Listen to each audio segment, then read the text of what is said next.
Disclaimer: drugs are bad. Don't do them. Drinking is also very bad.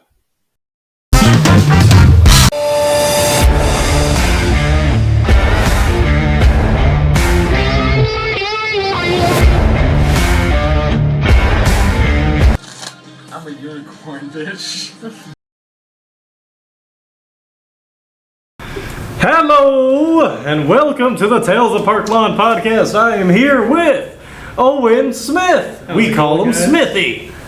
Smithy, how's it going? Well, I'm doing pretty well. A little wet. It's, you guys will probably hear throughout the video. It is raining. Shut up, cameraman. Yeah, the cameraman won't shut up. He's just gonna be sitting there laughing the whole time. So, it is quite rainy outside. You might hear some thunder, but hey, you know, that adds to the effect of, I don't know, right? Yeah, so we, before we actually even started this podcast, we went to go get our equipment. Yeah, our vital equipment. We need this. So we... Vital equipment. Vital equipment. So we go, and we're going to get it, right? Okay, fuck off, yeah. cameraman. Fuck you! Cameraman. Fucking get out of here. Cameraman, you are the cameraman. You stay over there. Alright, cheers again. Yep, cheers, right? So we went to the Lcbo, and the most racist thing happened. You see, we may look like two white guys, but we are actually natives. Yes, Yeah. Hey, hiya, motherfucker. So every time we go to the LCBO, we always give them our status cards as pieces of ID. And every time we give them the status cards, they pull out this fucking book. And they have to go through the whole book, and it takes like 10 minutes. It's this whole process. And this time when we go, and the security guard is like right on us the He is entire up time. our ass. Every aisle we go down, he's sneaking up on us. Everywhere we go, he's watching. We don't blame him because, I mean, we used to acquire a lot from that place, but we had one cashier who followed us into an aisle. Hey, they're over here. These guys. Keep your eye on them. So I walk up. What the fuck are you talking about, lady? You talking about us? Oh, no, I'm talking to the guard. Yeah, about us? Oh, no. She sneaks away. One of them, like, old-looking turtle ladies, you know? So she goes back to her, like, cashier, and we walk up with the booze we're buying. We show her our IDs, and she just ain't about it. She fucking brings out this big ass book. We give her more IDs, so there's two of our IDs, and she won't look at them. She just look at them like, oh, I did a fucking book. She was a bitch, pissed me off. Held up. There was like 6 people in line behind us. And People behind us were yelling, hey, open another register. She called like all her other register people over to help her do this. the guards were staring at the She IDs. brought out the whole Avengers to help her do this shit. It was so stupid, man. So stupid. And it was just for them to be like, yeah, I guess your IDs are good, and then give it to us. Just, Yeah. But hey, you know, we got our booze at the end of the day. We did. And good enough, right? But today, we're not here to tell you about our problems. We're here to tell you about our accomplishments. Our many tales, right? Because this is Tales of ParkLawn after all. that it is.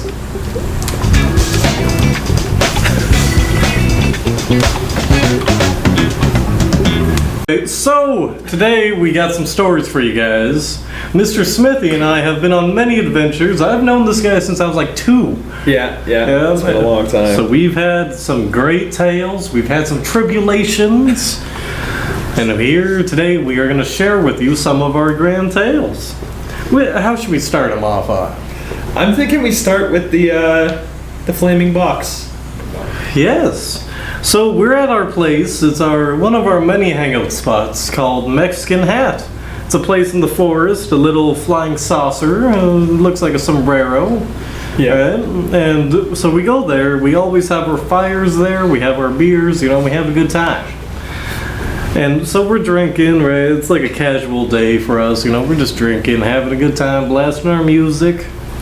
And what does this drunk motherfucker walk over and say to us? What was it? I saw the box, and we had kerosene, and I had consumed a bit too much alcohol for a bit more alcohol than one should be consuming on an average night. Oh. And I see the box, and I think it'd be a good picture if I lit that shit on fire and put it on my head. So I walk up to them, and I'm like, hey, let's light my fucking head on fire. And we're like, light your head on fire? How drunk are you? What the hell? And then we have another beer.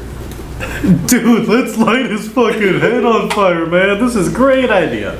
So we grab the box, we grab our kerosene, we pour it on the box. He's like, alright man, put it on me. So we stuff his head in this box, and we light him up. We take some glorious looking photos. Oh yeah, it was awesome. Yeah. And it was just hilarious. You know, imagine walking by being like a random stranger. You're just walking by, it's the middle, it's like 12 at night, it's a dark night in the middle of a forest, and this guy has his head on fire. We looked like a cult. It was awesome. You guys will see the pictures. It was grand. Yep, and we poured kerosene in the fire too, so the fire's all big, his head's all big. It was grand. A grand night. Yep. Yeah. How many beers did we drink that night? I bought about 48 beers, and there was none left when we went home. 48 beers split between, I think that day there was only like 4 or 5 of us. Yeah. 5 of us. Yeah, Xavier, Caleb, Cletus, Smithy, and me. You know. And the other 2 don't drink like we do. Like the 3 of us, we drink. We Connoisseurs. Now, what's another one we should tell? Hockey night. We'll go with the hockey night. Yeah, hockey nights in the MasterCard Center. Yeah. You see, it's called a different name now, but in my heart, that's still. Oh no, it's the It'll always just be the MasterCard Center. I think it's like the Ford Performance Center now. Fuck Ford. Yeah, it's the MasterCard Center. MasterCard. So, I used to work at this butcher shop. I got him the job there, and I got him the job there, and then he got our camera guy a job there, and now he's the only one that's left. Yeah, I'm the last of our tribe. It's terrible. At the place, there was these other, we had coworkers who played on this beer league team. It's like this beer league hockey team. They just get together, play hockey.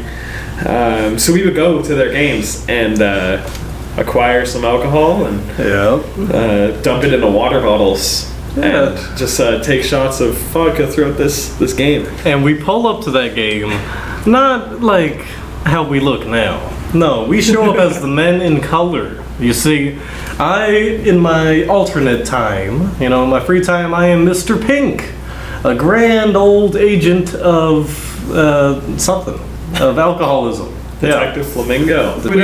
We show up, I'm Mr. Pink, that there's Mr. Blue, right? And like you said, we pour vodka into this nice water bottle. We have a few beers, but we can't really drink in there without, people being like, oh, we shouldn't be doing that. Yeah, we would drink beforehand. Yeah, like pre-game and then go in there with our water bottle of vodka. Yeah, so we'd be already really under the influence when we go and even sit down. Like before the game even starts, we're already very under the influence. So me and him have these speakers. I don't know if you guys can see this. We have these speakers that connect to each other, and they're very loud. They're loud. Yeah. So we would put them on opposite sides of this arena, and we asked the ref guy. We're like, hey man, is it okay if when they start doing shit, we have these speakers and we can blast like intro music and like cool shit during the game? Yeah. He's like, yeah. So as they're coming out on the ice, we're blasting fucking music and getting them all pumped up, ready to play. And there's people in the stands around us. Yeah. The 2 chicks. Yes, there's 2 chicks, and let me give you an idea of how drunk we were. Right? So it's me, Smithy, and our boy T, right? So me and T, I'm drunk enough and I look ridiculous enough to pull this off. I walk up to these girls. There's like 2 girls. I mean, they're kind of hot. They're hype. And I walk up. They're white women, by the way. I walk up, bring out like 500 Monopoly, right? I bring out 500 Monopoly and I say, so how much to say the N-word? And she thought about it for a second. She's like, I don't think I can do that. And I'm like, T, give him the pass. So T's like, no, you got the pass now. The N pass, right? They think about it, but ultimately they don't go for it. But these girls weren't just random people we learned after. Who were they? So they were the friends of the guys that we went to go see play. Ryan, one of the guys that we would go see, he would tell me about this girl like occasionally, and I don't think he ever mentioned that she was coming to the game, but I kind of had an idea. So, anyways, the game happens. It was good first impressions with those. It was great first impressions. So the game happens. We're just keep drinking. Game's over. Him and T went on this whole other adventure. We went to the bathroom. I lost my cane. I was wearing my suit. I had a cane. I left it in there. Someone probably thought an old man fell down somewhere in the building, right? But through the game, we were playing like Kickstart My Heart, all this awesome shit. But then me and T went on our own adventure. But Owen here also went on his own adventure. They left me by myself with probably half a Mickey and the beer in my hand. Or the beer in my bag, sorry, and half a Mickey in my hand. So I walk up to the chicks that they were talking to. I was like, hey, you want to go outside and have a beer? And they're like, yeah. I was like, oh my god, that worked. So I turn around, I walk outside, and the chicks follow me and go outside and have a beer. And then the whole team comes out. These guys still gone. I don't know where they were.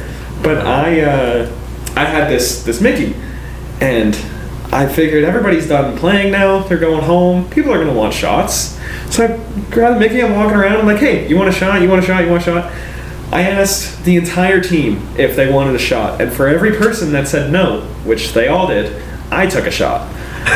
So keep in mind, this is like a hockey team. So there's like 20 guys coming out. You want a shot? No. Want a shot? So he's just glugging back on the vodka. He's by the end of it, I'm standing there with an empty bottle, an empty Mickey. The whole team leaves. The chicks leave. I'm standing by myself outside of the MasterCard Center in a blue suit with an empty Mickey and an empty beer. And I was so confused. I didn't know where the fuck anyone went. So I walked into this corner by the front door, and I call our friend Maverick. And I'm like, hey, I'm stranded. I don't know where anybody is, and I'm really drunk. What are you guys doing right now? They're like, oh, we're at the ParkLawn. Our home and native land of ParkLawn. So we're like, oh, we're not done yet. No, so the battle's not over. So finally, after I get off the phone with Maverick, these guys come outside. And I'm like, hey, everybody's at ParkLawn. We're going to ParkLawn. So he's shit-faced. Oh yeah, no, I'm walking around wobbling. You can't understand what I'm saying. I was there just in time to say bye to our coworkers, and I just remember walking up. One of them's name is Marco. I walk up, Marco, fucking good game, bud. Good fucking game, man. He's like, Jamie, you are fucking wasted, aren't you? I'm like, yes, sir. So eventually we call an Uber. We summon the Uber. The Uber takes us to ParkLawn, and this guy, he gets out of the Uber, and it parks in front of the school. Like, we all knew where we were. I guess, except him, I guess. Yeah. Because he got out of the Uber and started walking to the house on the other side of the street. Started walking the wrong way. You're like, no, Jamie, we're going here, like this way. It's like, oh, okay, turn. Oh, there's the thunder. Yep. God's mad. So, yeah, no, he turns around, we walk up, and we started drinking more. And we meet up with Maverick and them, and Maverick says, or told me, like, later on, as I was walking up, like, three of us are walking, right, me, T, and Owen, meeting up with Maverick and the rest of the guys. And so I'm walking up. Apparently, not just could I not walk so great, I couldn't speak. Maverick had no idea what the hell I was saying. All he hears is, Hey, Jamie, how's it going? And then, I go sit down, have my beer. There's there's videos and pictures of me. I don't know if we have them, but I'm like laying on the floor laughing. We're drunk enough to be on the floor and die. Yeah, right. And just when the concrete becomes more comfortable than your bed, that's about the level where we were. Or at least I was. I was trying to go to sleep behind. We get there. We drink more, and somehow I get less drunk from drinking more. I don't know how that happened, but Owen over here, he's slumped over the table, listening to his music, head banging. And we're gonna take a piss. So he gets up, goes around the corner, going for a piss. So I'm alright, having my smoke. 10 minutes pass. He's still not back. Maverick, the guys, should we go look for him? No, man, give him 5 more minutes. He's chilling. Alright, so we give him 5 more minutes. Then we go look for him. So we send me and someone else around this side of the building, and T goes around the other side. We're going on all sides to find him. And I find him on the side of the building, lying down, dead. In his suit, he's just dead on the side of the, floor. Owen, buddy, what happened? Where the fuck am I? Where, what, when, how? Right? So, we pick him up, we start carrying him back, and what did you say? I just remember walking around the corner, and I was like, I'm sorry, guys, I don't know where the fuck I am. I just remember I felt so bad. He thought he was at the bench still. Yeah, I was really booked up. No. And so we carry him back to where we are, back to our benches, right? And we set him down on the bench a little further away from us. And he just goes for a nice old nap. And eventually we do have to leave, right? It's like 3 in the morning. It's a Tuesday. It's time to leave, right? Oh man, it was a Tuesday too. Yeah. Fucking Tuesday. Those are our getting fucked up days, because Tuesday used to be payday. Yeah, summer. Yeah. So I walk over to Owen. Me and Maverick walk over, and he's still passed out on this bench. Owen, this is no place to die. And I'm picking him up. I remember they were trying to pick me up, and I remember just being like, no guys, I'm just gonna go to bed right here. I'll see you guys in the morning. Just good night. And Jamie looking at me and going, this is no place to die. And he got me up, and he had to carry my ass home. Yep, I carried him down the hill, up the street, down the other street, and around the corner. Speaking of carrying things. Speaking of carrying things, that brings us to our next story. But before we do, I do believe... Oh, yes. It's shot time. Intermission! You crazy son of a bitch. See? Magic. Yeah. Fuck. There we go. Yeah, so we had this New Year's party a few months back, and it was quite the party. We had about 100 beers. We had a cooler. I wish I took a photo. No one took a photo.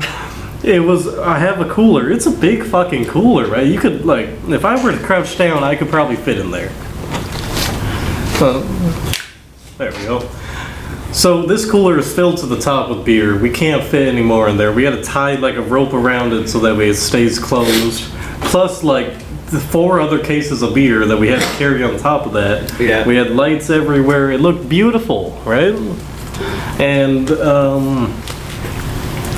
so we have this great New Year's party. Everybody came. There was how many? 15, 14 of us. The entire gang pretty much pulled up. We had Curtis battling off a Timmy and an Adrian. That was hilarious. We had it was a good night, right? was a But great night. at the end of the night, we do have to somehow get all the supplies back home, and we are totally wasted. Yeah, there was about 30 beers left out of. No. We had 2 fireballs, like 2 big things of fireballs, shitload of beer.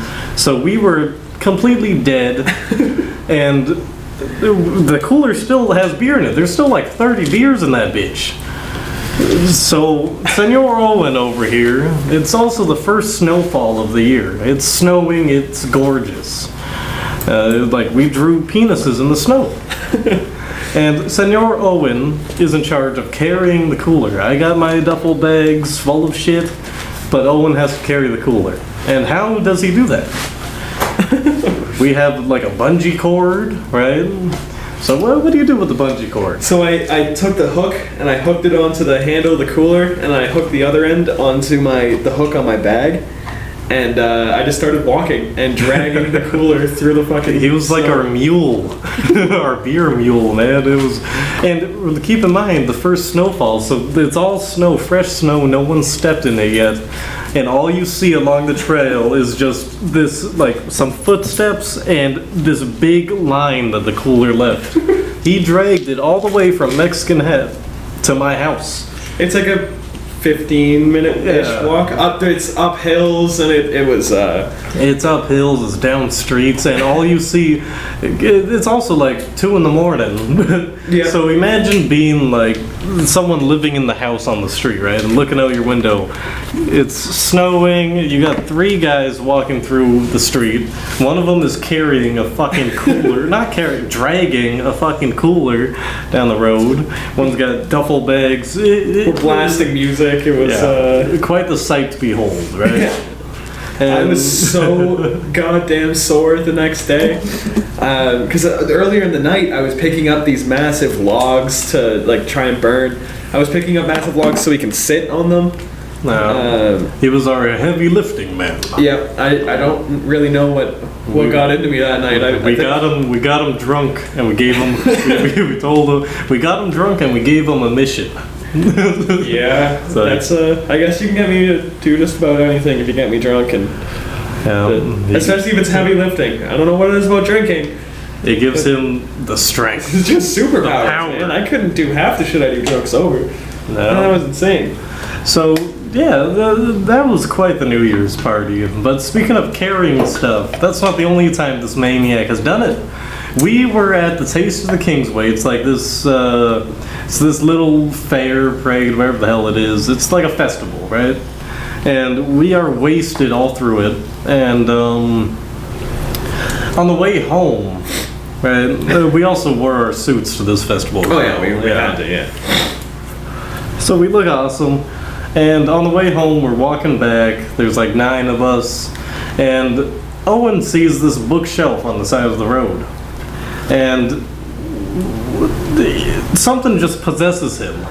I think To take it. I think what happened was somebody saw the bookshelf and was like, "Oh, that's a cool bookshelf." And in my drunken mind, my drunken half zoned out, just trying to get to ParkLawn mind, that to me meant I want that. So me being me, I guess, I walk over and I didn't put it on my shoulder and then pick it up. I lifted it and then put it on my shoulder. And He carried it like 3 blocks. The whole time just carrying this fucking bookshelf down the road. And so we were bugging him the whole time. We're like, "You got this, Owen. Hey, Owen, tickle, tickle, tickle." He's like, "Fuck off." We get to ParkLawn, and Owen, "Why are you carrying the bookshelf?" I don't know. Didn't we need it for something? No. Oh. And he just slams this fucking thing, carries it all the way to the school, and just slams it in the front of the school. Everyone starts kicking the shit out of it, just breaking it. So there's just a bit of broken ass bookshelf, wood pieces everywhere. It was great. yeah, that was. I guess I just like to carry heavy things when I drink. I think that's just. I've carried him. I've carried. He's carried everything, man. Yeah. Everything, everyone. Shebang! It is now alcohol time. I'm gonna show you guys a magic trick real fast. You see, I have a vape, I have vodka. What do I do with the two? You mix it. Put your head up a little bit more.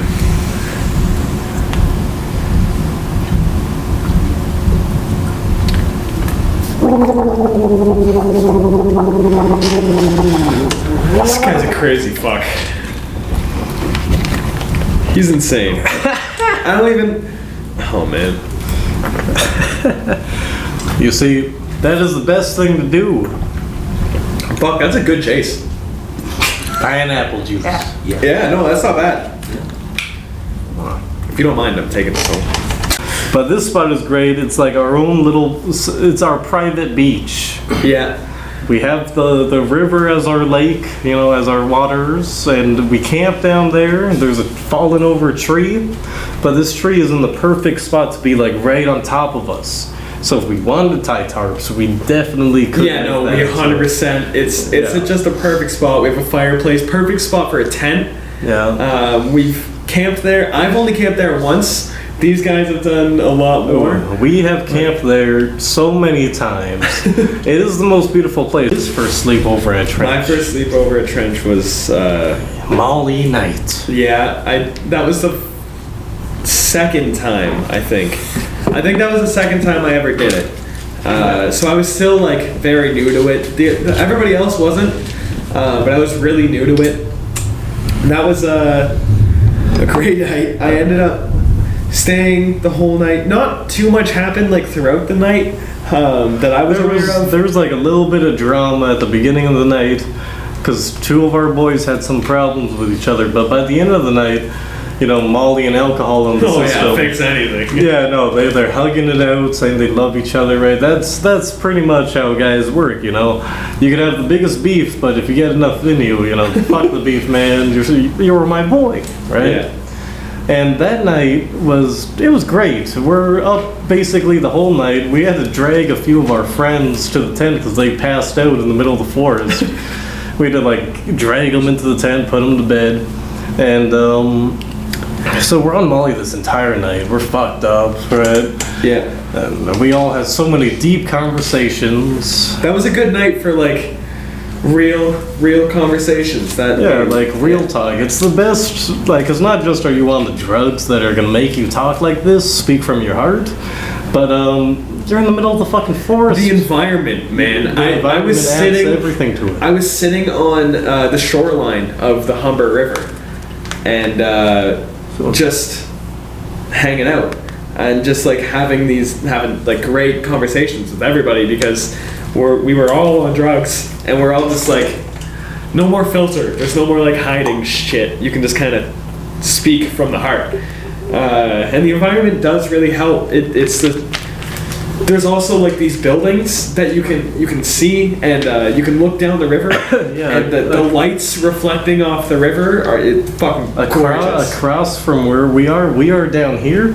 On the other side is a giant hill where these beautiful looking houses are. Oh right? man, I'd kill to live And there. when you're on drugs, these aren't just houses. These are pieces of art. You're looking at them, you're like, this is fucking nice. The light shining off them onto the river. We gotta go back there soon. Oh no, that's our summertime spot. We haven't been back there since this night. This night. Yeah. We haven't been down there. Well, I have because we left the tent. You see, so by the end of the night, it's like 7 in the morning. We cook up some hot dogs. Everyone eats. Then we go into the tent. We go into the tent, and in the tent, it's me, Owen, Anthony, Adrian, Maverick. Who else? I think Xavier. Xavier? Yeah, Xavier was there. In the morning? In the morning, yeah. He left in the morning. Oh, okay.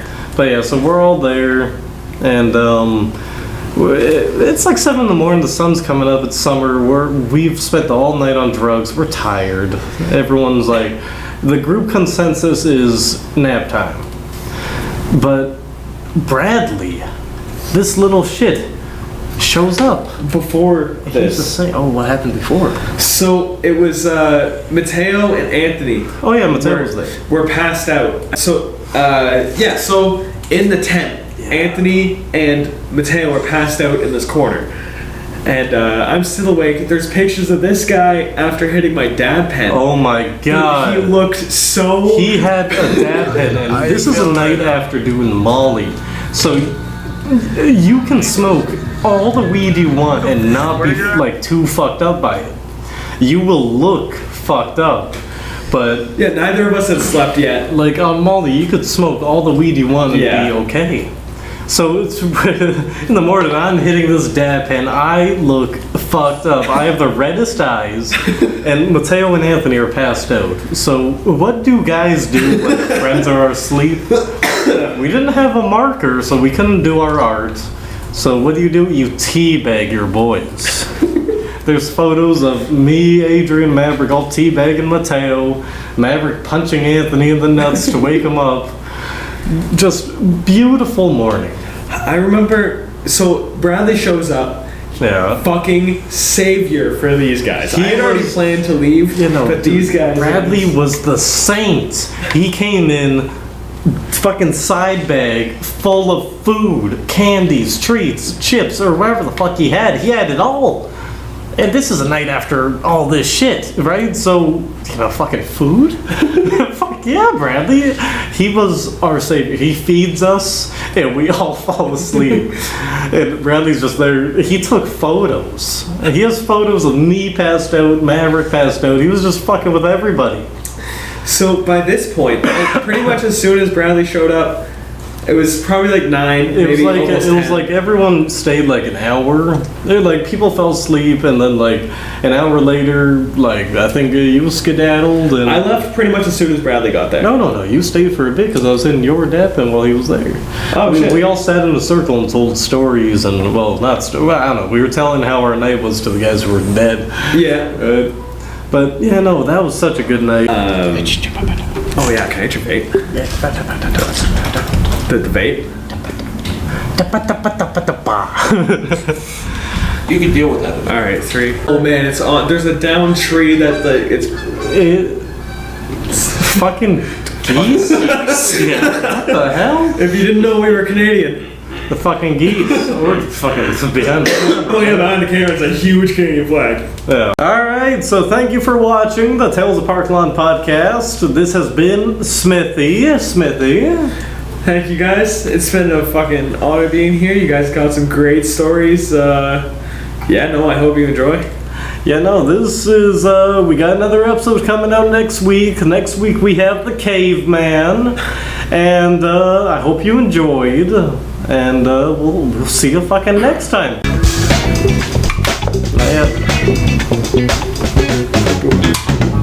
Bang, bitch. Bang, bitch.